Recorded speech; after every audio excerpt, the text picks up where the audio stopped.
Hi everyone, क्या हाल चाल। सभी का स्वागत है बेटा नीट अड्डा 24/7 पे। My name is Nitesh Shivnani, your favourite chemistry educator and mentor.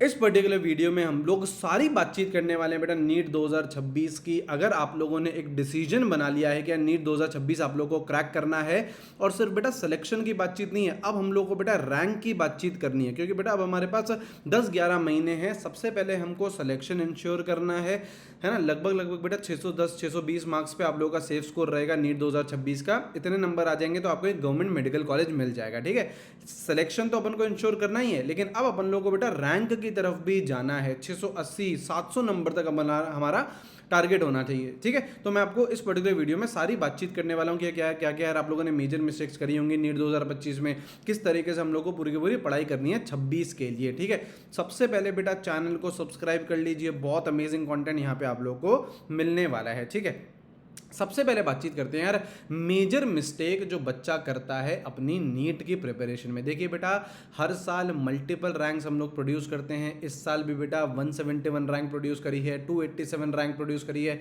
731 rank produce करी है।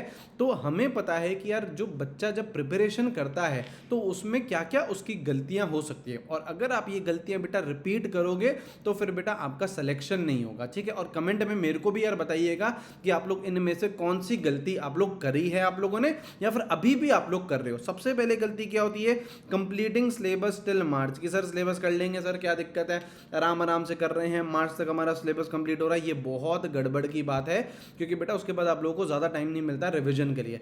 Ultimately NEET is a competitive exam. अगर आप लोग जल्दी सिलेबस कंप्लीट करेंगे, आप लोग के पास सफिशिएंट 3-4 महीने रहेंगे रिविजन के लिए, मॉक टेस्ट के लिए, प्रैक्टिस के लिए, तो आप लोगों को एक एज रहेगा दूसरे स्टूडेंट्स के ऊपर। तो आप लोगों को बेटा दिसंबर तक एनी हाउ कोशिश करनी है कि यार आप अपना सिलेबस कंप्लीट कर लीजिए। ठीक है, ये सबसे पहली बात।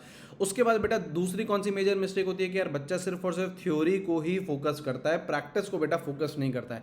बेटा अल्टीमेटली नीट के एग्जामिनेशन में आप लोगों को क्वेश्चन सॉल्व करने हैं, एमसीक्यूज आएंगे, वो थ्योरेटिकल भी हो सकते हैं, वो न्यूमेरिकल भी हो सकते हैं। ठीक है, लेकिन अगर आप सिर्फ और सिर्फ थ्योरी ही पढ़ते रहोगे, उससे बेटा आपको जो क्वेश्चन सॉल्विंग अप्रोच होती है वो नहीं आएगी। आपको बेटा 1 मिनट में क्वेश्चन रीड भी करना होता है, उसको समझना भी होता है, उसको सॉल्व भी करना होता है, और आपको ओएमआर भी फिल करनी होती है। ये सारे के सारे सीक्वेंस आपको 1 मिनट के अंदर ही करना पड़ता है। और अगर आपको क्वेश्चन समझने में ही दिक्कत हो गई, आपको उसको सॉल्व करने में दिक्कत हो गई, न्यूमेरिकल आया तो कैलकुलेशन मिस्टेक हो गई, तो वहां से हमारे मार्क्स कटते जाते हैं। तो आप लोगों को आदत बनानी है, जितनी ज़्यादा आप लोग प्रैक्टिस करेंगे उतना ही ज़्यादा आपको स्पीड बनेगी एंड हेंस एक्यूरेसी भी आएगी। ठीक है, अब यहाँ पे बहुत सारे बच्चे ऐसे भी होते हैं जिनका जो नीट का एग्जाम है वो ही पहला मॉक टेस्ट होता है ना। वैसे ऐसे कम बच्चे होते हैं, जनरली आप लोग 5-7 मॉक टेस्ट तो दे ही देते हो, लेकिन 5-7 मॉक टेस्ट से भी कुछ नहीं होता है। आपको लगभग बेटा 50+ मॉक टेस्ट अपनी प्रिपरेशन में देने हैं। ठीक है ना। अभी आप लोग पार्ट सिलेबस देते हुए चलिए, अभी आप लोग सिलेबस कंप्लीट कर रहे हैं, पार्ट सिलेबस बिंदास दीजिए। लेकिन जैसे ही आपका सिलेबस कंप्लीट हो जाता है, जो कि दिसंबर तक आप लोग का हो जाना चाहिए, तो जनवरी से आप लोग बेटा फिर full syllabus mock test start कर सकते हैं।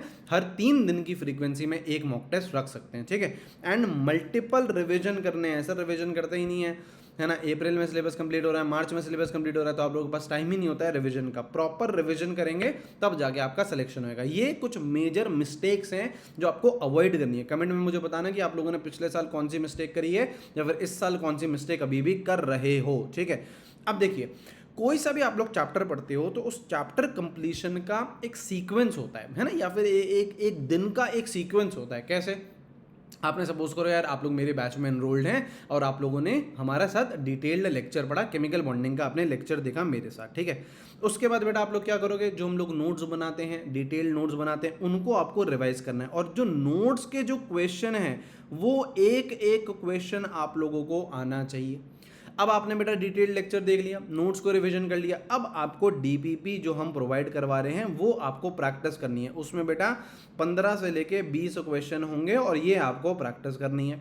अब ज़रूर आप लोग यार क्वेश्चन प्रैक्टिस करोगे तो क्या आएंगे, डाउट्स आएंगे, आपके डाउट्स आएंगे, और फिर वो आप डाउट्स क्लियर करिए। आपको पता है बेटा अभी हम लोग जो आपको 1 प्रो महापैक में हम लोग 1 डीपीपी देते हैं, मॉड्यूल देते हैं, वो हम लोग क्लास में ही सॉल्व कर रहे हैं। तो आपके जो भी डाउट्स होते हैं तो आप क्लास में ही पूछ लिया करो, और उसके बाद चैप्टर जब फिनिश हो जाए उसके बाद एनसीईआरटी रीड करो। क्योंकि बेटा कई बार क्या होता है, टीचर के पढ़ाने का सीक्वेंस और एनसीईआरटी का सीक्वेंस अलग अलग होता है।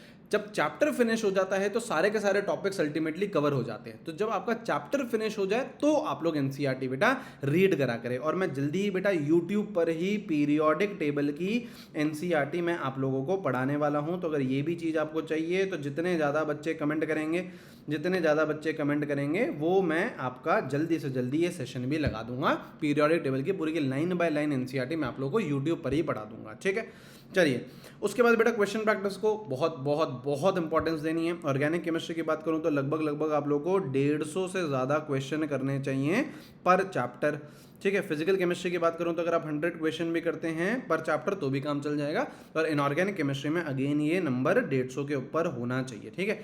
देखिए, इनऑर्गेनिक केमिस्ट्री और ऑर्गेनिक केमिस्ट्री में ज़्यादा समय नहीं लगता क्वेश्चन सॉल्व करने में, तो वहाँ पे नंबर ऑफ क्वेश्चंस आप बढ़ा दीजिए। फिजिकल केमिस्ट्री में न्यूमेरिकल्स होते हैं तो यहाँ पे कंपैरेटिवली थोड़ा सा टाइम लगता है। तो अगर यहाँ पे आपने 100 क्वेश्चन भी कर लिए तो that is more than sufficient, ठीक है। और अगर आप इसके सोर्स पूछोगे सर क्वेश्चन प्रैक्टिस का सोर्स क्या होना चाहिए, आपके पास बेटा 1 DBP है ना, आप लोग यहाँ से सॉल्व करिए। आपके पास बेटा हम लोगों ने मॉड्यूल्स दे रखे हैं वो सॉल्व करिए। हमने आपको डीबीपीज दे रखी हैं, ये सारी सॉल्व करें। This is more than sufficient. आपको बेटा आप लोग लेवल अप जो बुक्स हैं वो भी बेटा अब हम लोग डिलीवर करने लगे हैं। बहुत सारे बच्चों के पास ऑलरेडी डिलीवर हो चुका है ना। तो ये सारी किताबें जो आपके पास आ रही हैं, आप इनसे क्वेश्चन सॉल्व करोगे तो that is more than sufficient, और कोई एक्स्ट्रा किताब की आपको आवश्यकता नहीं है, ठीक है। यहाँ पे देखिए बेटा, अगर आपने सोच लिया है कि नीट 2026 क्रैक करना है तो बेटा these are the most important points. देखिए, बच्चा पढ़ रहा है ना, बहुत सारे बच्चे पढ़ते हैं, लेकिन क्या आप कंसिस्टेंसी के साथ 10 महीने पढ़ाई कर सकते हैं? अगर हाँ है तो बेटा आप लोग मेहनत करिए। और डेफिनेटली अगर 10 महीने आपने ढंग से पढ़ लिया तो सिलेक्शन की गारंटी तो मैं देता हूँ कि यार आपको एक गवर्नमेंट मेडिकल कॉलेज मिल जाएगा। लेकिन 10 महीने आप लोगों को पढ़ना पड़ेगा। आपके पास वेरी स्ट्रॉन्ग वाई होना चाहिए कि यार मुझे डॉक्टर क्यों बनना है। पापा को प्राउड फील कराना है, मम्मी को प्राउड फील कराना है, टीचर्स को प्राउड फील कराना है, बड़े भैया डॉक्टर हैं, पड़ोसी का बच्चा डॉक्टर है। वाई, पैसा कमाना है, नाम करना है, क्यों डॉक्टर बनना है, ये अगर आपका क्लियर है तो आपकी जो रास्ता है वो ईजी हो जाएगा।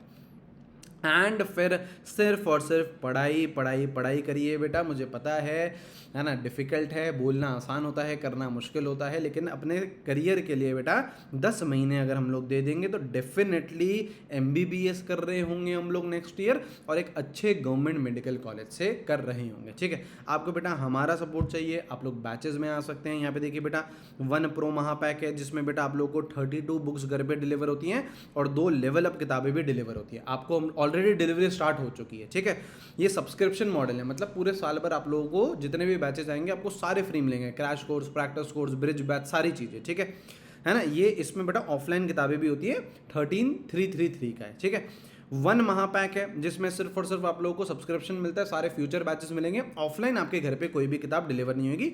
ये लगभग 6000 रुपये का है। आपको सिर्फ और सिर्फ डिटेल्ड बैच चाहिए, वो भी बेटा 4444 का है, विक्ट्री 2.0 चल रहा है। और अगर आपको सिर्फ सब्जेक्ट वाइज चाहिए कि सर मेरे को तो सिर्फ और सिर्फ केमिस्ट्री पढ़नी है, आपसे डीबीपी सॉल्व करनी है, आपके साथ सिर्फ और सिर्फ केमिस्ट्री पढ़नी है, तो उसके लिए भी बेटा विक्ट्री केमिस्ट्री बैच अवेलेबल है। सिर्फ और सिर्फ 2000 रुपये में आप लोग मेरे साथ पढ़ सकते हैं। स्पार्टन कोड लगा लीजिएगा, ये नंबर है, आप लोग इस पर कॉल कर लीजिएगा, आपको सारी की सारी इन्फॉर्मेशन मिल जाएगी, ठीक है।